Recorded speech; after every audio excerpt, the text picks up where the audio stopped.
Hi everybody, it's Derek from Ada Community Library and welcome back to week 4 of our Kids Who Code program. And this week we have another chapter to dive into from the Learn to Code and Change the World book. And we will go ahead and get started. So, let's see here. Let me get on to the next screen. And this week it'll just be me again. My colleague Jess has been doing all the great graphics for these PowerPoints, and she is getting up to speed on getting ready to join us for some lessons. So we will meet Jess in the future. But for now, let's go ahead and get going on where we left off. So just a reminder, we'll be using the Girls Who Code, the organization that is. We'll be using their curriculum for our projects and lessons here. And we'll be using Scratch, which is a website that we use for our coding. It's a great platform made for kids. Okay, so this week we're going to be doing some things out of Chapter 2 in the book. Some new vocabulary words. We'll have an unplugged activity and then a plugged-in activity. Okay, so to get started, we're going to just do a little vocabulary here. So in Chapter 2, there's a vocabulary term, computational thinking. And that's defined as a way of thinking that helps us work logically through big problems by breaking them down into smaller pieces. So what's a good real-world example of that? Well, how about this? Have you ever made a sandwich before? So that's something that we can do. We can probably do without thinking about it. We might need to ask for a little bit of help from mom or dad, but I think everyone has had a peanut butter and jelly sandwich before. But when we think about it, if we were to write out the steps for this, like say we wanted to teach our computer how to make a sandwich, we would have to break it down into simple to understand steps, right? We wouldn't just say, computer, go into the refrigerator and get the stuff for a sandwich. We'd have to put the steps out one at a time. Find the bread, find the jelly, and so on. So for our unplugged activity, what you can do is grab a piece of paper and write out the steps to make a peanut butter and jelly sandwich. And you can make this as detailed or as simplified as you like, but try to write the steps out in an order with numbers. So step number 1, you'll want to, for example, get a loaf of bread. Step number 2, get your jar of jelly, and so on. And so go ahead and do that. Take a little bit of time, write that out, think about it, and then share it with your mom or dad, or sister, brother, friend, and have them go through it and see, does this make sense? Would I actually have a sandwich after I follow these steps? Okay? And that's an example of computational thinking, all right? We're breaking down a big problem or task, in this example, into smaller steps.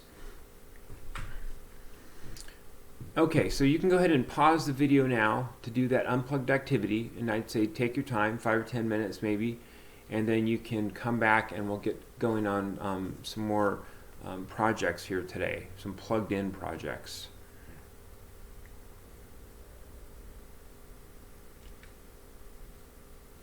Okay, so welcome back, and we're going to go ahead and go over another vocabulary term, and then we're going to jump right into our plugged-in activity or project and apply the vocabulary words that we're learning here.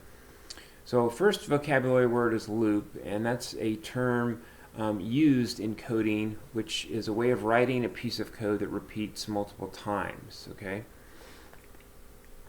For example, if you were to write out how to draw a square on a piece of paper, you might write something like draw a line, a horizontal line going across from left to right, and then draw a line going down, and then repeat, something like that. Okay, conditional. an element of a code that happens only if something else is true. These are also known as if statements in coding language.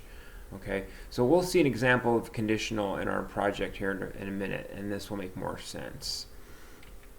Variable is another term, and it's refers to a container that you will be using in your code to store information. So you could think of it in the real world, you could think of it as maybe a box or a bag that you keep things inside. So we're going to learn how to create a variable that contains things in our code.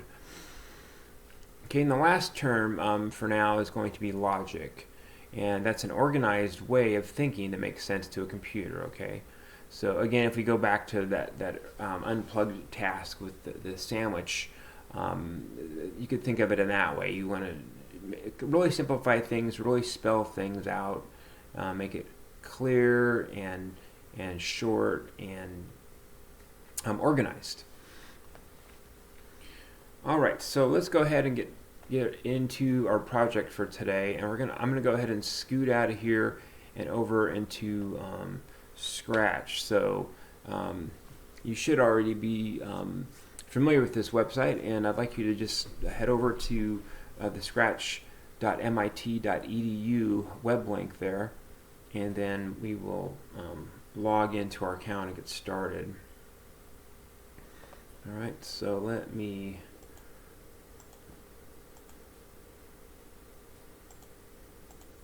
make a little change here, and sorry about that, we'll get right back to it here. Okay, so we should be back here, good old scratch.mit.edu, and you can go ahead and sign in. I'm going to go ahead and just make things a little bit easier to see here on the screen. So you can bear with me a moment. And feel free to zoom in if you need to on your computer to see things a little bit better. And you can do that by going up to your browser settings up here in the corner.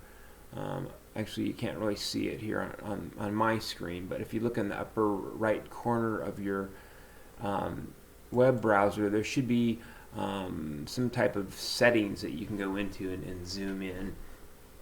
All right, so let's go ahead and log in here.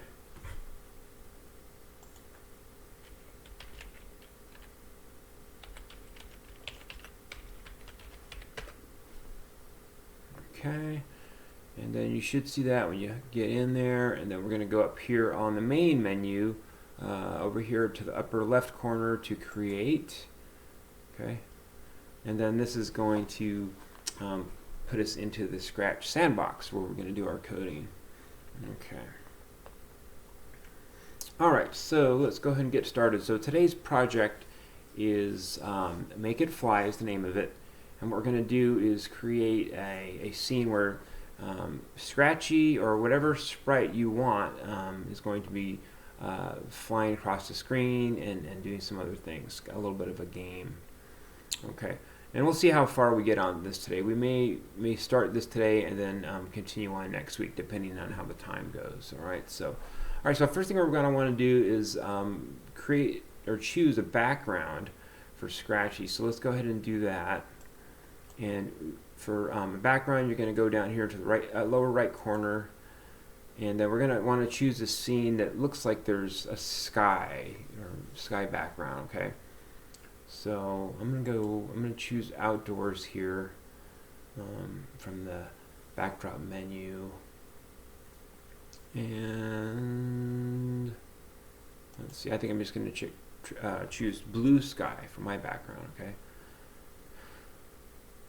Alright, and I'm going to go ahead and take a look at a different Scratchy sprite, something that looks more like he's flying. And if you want to choose Scratchy or a totally different sprite character, you can do that. So go ahead and go down to the choose a sprite there, and then let's see here. I'm going to choose animals, and oh, here we go. Here's a cat flying one here. Okay, so I'm going to go ahead and choose that one.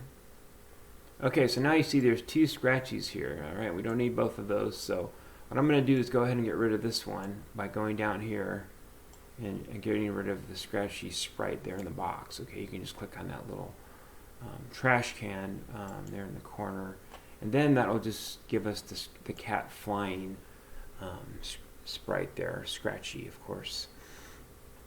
Okay. All right, so we have our background and we have our sprite. Now let's see what we need to do next here. So let's go ahead and just to make things a little bit more interesting and engaging so people know what's happening here when they start our program, let's go ahead and go over here to the buttons for the different blocks of code, and let's go over to the events button there. And let me see if I can scoot this over a little bit. It's kind of hard to see. But there's your events. And then what you're going to want to do is choose when the green flag is clicked. And of course that corresponds over here to this green flag. Okay. And then we're going to go over here back to the buttons, and we're going to go to looks up there in the purple. And we're going to have Scratchy say a little something here so we know what's happening. Okay, and right now it says say hello for 2 seconds, and what you can do is just click right in the box there where it says hello, and then you can hit delete on your keyboard, and then you can put something else in there. I'm going to put Scratchy saying time to fly. Okay, and then for the time, right now it says 2 seconds, but you can change that. I think I'm going to put 5 seconds for mine, and you can choose whatever you want for that. So go ahead and click on the green flag, and yeah, Scratchy should say that over there, the little word bubble. Okay. All right. So next thing we're going to want to do is add a control here, and so we're going to want to choose the control button over here on the buttons, and I'm sorry, this is actually going to be the events button over here. Okay, I clicked on the one right below it there. So what we're going to want to do is go to the events button and then choose when space key is pressed. Bring that over, and if you click on where it says space there in the drop down menu, we're actually going to choose an arrow instead. And we did this I think in our last week's example, a little exercise. We're going to code so our arrow key on our actual computer keyboard is going to change the direction and move that sprite around here. So let's go ahead and choose right arrow. Okay, when right arrow key is pressed, okay, and then something's going to happen when we press that key, right? And for that, we're going to want to go over to motion, the blue blocks here, and then we're going to go down and choose the change X by block here. Drag that over, and this is something also we talked about last week. The X refers to an axis here that's on the screen on the stage where Scratchy is. Okay, so right now it says change X by 10. So if you click on the right arrow on your keyboard, on your computer keyboard, the right arrow, you should see this. You should see Scratchy going across. Okay, and that's the only key. If you click any of the other arrow keys, nothing happens, right? So right now the change X means that Scratchy is going to be moving across that axis from left over here to right. Okay. Now, if we want Scratchy to go back the other way, we're going to need to code another directional arrow. So let's go ahead and do that. And we're going to go back to events again and grab another one of those when space key. Okay. And we're going to change it this time so it's left arrow. Okay. Okay, then we're going to go back up to the blue motion blocks, and we're going to grab another change X by and bring it over. Okay, now this time we're going to want to change the number on this block So it's minus 10, all right? And if you remember from last week's lesson, minus means that he's going to be traveling along that axis, imaginary axis there on the screen from his position to going to a left direction. So let's go and try that. Click the left key on your keyboard and you should see Scratchy going that direction. Okay, so right key, he goes to the right. Left key, he goes to the left. Okay. All right, so we can go ahead and move forward there. So now we're going to, we're actually going to have another object in our interactive game here. So go ahead and choose, go ahead and down and choose another sprite. And this time it's going to be an object. It's not going to be a thing, or it's not going to be a person or an animal, but it's going to be an object. So you can choose whatever you want. I think I'm just going to go with an apple. Just choose something healthy for Scratchy to be going after. Okay, so now you'll see that the apple sprite is down here, and you want to make sure that the apple sprite is selected. It's got that blue box around it because we're going to start coding something for that apple sprite. Okay, if you click on the Scratchy sprite here, you'll see that the code is still there with Scratchy. Okay, but we don't want to code anymore on Scratchy right now. We're just going to click on the apple sprite, and then it's clear over here for our code. All right, so now we're going to get into one of those vocabulary terms that we talked about a few minutes ago, and that's going to be a loop. Okay, so let's go ahead and start coding, and we're going to go up here to the events button, and we'll get another, when green flag is clicked, when we start a program, okay, something's going to happen. And now we're going to want to go and click on the control button there. We're going to grab this forever block here, okay, and this is a loop, okay, so anything that happens inside the middle here of this forever block means that it's just going to continually be doing that just forever, right, non-stop until the program ends, right? So let's go ahead and we'll put the forever block there, and then we're going to want this apple sprite to be moving around because Scratchy's going to be flying around trying to get that apple. So let's go over here to the blue motion button, and then we're going to grab a block that is go to random position, okay? And let's go ahead and just drop that block right into the forever loop there. So now whenever we start our program, whenever we click the green flag, this apple is going to start moving, okay? Check that out. You go ahead and try that out. It's kind of cool, isn't it? All right, and then you can click the stop there. And we're going to go ahead and add a little bit more code to this just to make it a little bit more interesting. So let's see here. Let's go ahead and grab another block.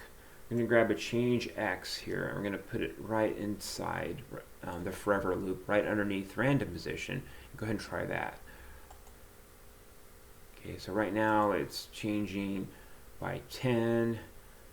Let's add in another number. I'm going to just try just a random number. I'm going to type in 250. Okay, and you see how it's the apple's kind of going off screen a little bit there, so you might want to change that around a little bit to a different number. You can play with some different numbers and just kind of see what looks good to you. I tried 100. I think I'll leave it there for now. Okay, and so that's what's happening there, and it's going pretty fast right now. So we can change the speed on that too if we want, and play around with it. So you can leave it as is if you want, though. That's fine. So what I'm going to do now is I'm going to put a repeat block inside the forever block, okay? Which just seems like it might be kind of redundant, but let's see what happens. So it says repeat 10, and then we're going to grab another blue block, change X, and put it in there. And this time we're going to put a minus number in here. Say, right now there's a 10 in there, and I'm going to just type in minus 10. And let's go ahead and click the green arrow and see what happens. Okay, so what we have going on here is we have the forever loop, right? And then inside the forever loop, we have the code that's having the apple go to a random position. And then inside the forever loop, we also have a repeat loop, okay? And then that is changing the apple's position. It's still going random, but now it's going from the right side to the left. It's going in a direction to the left because it's that -10, okay? Right? So I think that'll work pretty good for now. Let's go ahead and we can just leave that apple wherever we want. And let's continue on. Okay, so let's go back here and let's click on Scratchy again, the Scratchy sprite here.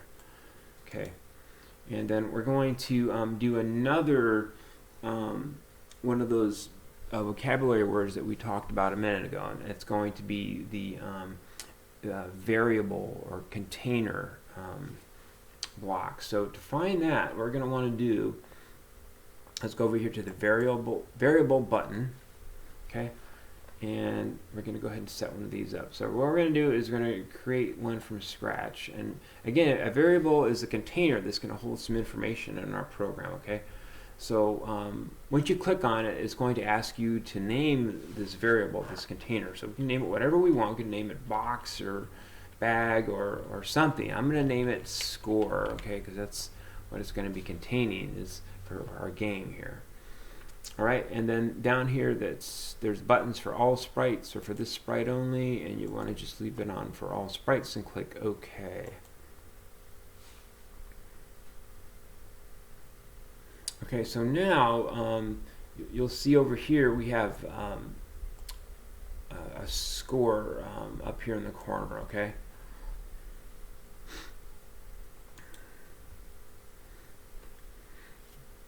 Okay, so right now the score is set to 0, and as we play our game, the score is going to change, but we're going to want to keep it or reset it to 0 every time we restart our game. So what we're going to do real quick is just grab one of these blocks here, which is set my variable, and we have these other blocks of code here. We're going to just add another one, okay? And these variable blocks know to associate with this sprite on the screen here, even though it's not listed down here with the sprites. Okay, it is part of the program. It is an object. So let's go ahead and we're going to do a green flag when clicked, and then when the program starts, the variable is going to be reset to 0. Okay, and then we're going to go ahead and grab another loop, and we can find those in the control button, under the control button. Another forever loop. I'm going to scroll up here a little bit in, so maybe we can all see a little bit better. Okay. Now, the next thing we're going to add is going to be the third vocabulary term or fourth vocabulary term we talked about earlier, which is the if-then statement, conditional statement. If something happens, then something else, okay? So let's go ahead and grab a if-then block here, and we're going to put it inside the forever loop, okay? All right, if-then. So if there's a little diamond here, then, and then something else is going to happen. So if we need to fill in that little diamond shape with something from our sensing blocks here. So we're going to choose touching, the touching block, and drag it over, and you can drop it right into that little hole there, and it should just drop and pop right in there. Pretty slick, right? Okay, so now it says if touching mouse pointer, then something's going to happen. So go ahead and click on mouse pointer, and we're going to choose apple, okay, because that's the name of our sprite over here. Okay. If Scratchy, the cat, the flying cat, is touching apple, then something is going to happen. Okay. So now let's go back over to variables button, and then we're going to choose the change block. Okay, and let's go ahead and drop that down in there. And right now it says change my variable by 1. And what we're going to do is click on the my variable, and we're going to choose score, okay, because that's what we named our variable earlier, right? We're going to put that in there. So now let's see what happens. I'm going to stop talking and let's hit the green flag and see what happens. Okay. Okay, now look at the score over here. The score is, my score is up to 10. I don't know about yours. Okay, so look at that. Every time Scratchy is touching that apple, look at that score go up. He gets a point or a couple points. These are, I'm up to 87 points, okay?